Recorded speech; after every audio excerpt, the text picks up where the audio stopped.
கனகன்பட்டி பழனிசாமி சுவாமிகள் குழுவில் பயணிக்கும் அனைத்து நல்லுணங்களுக்கும் உலக நாட்டு மக்கள் அனைவருக்கும் என்னுடைய கனிவான பணிவான நன்றி கலந்த வணக்கத்தை தெரிவித்துக் கொள்கிறேன். ஐயா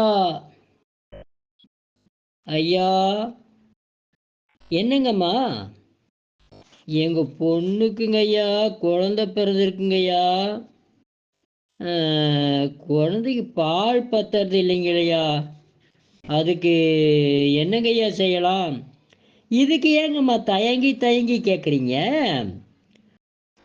தாய்ப்பால் நல்லா சுரக்கணுன்னாங்க இந்த அம்மன் பச்சரிசி இலைகளை நல்லா தேடி கண்டுபிடிச்சி நல்லா அரைச்சிங்க.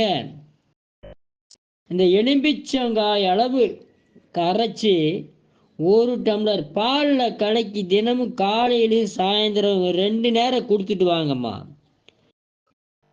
அடுத்த நாளே குழந்தைக்கு வேண்டாம் வேண்டாம் சொல்கிற அளவுக்கு பால் சுரக்கும். அப்படிங்களா ஐயா? ரொம்ப ரொம்ப நன்றிங்க ஐயா. வாழ்க வளர்க உயர்க. நன்றி, வணக்கம்.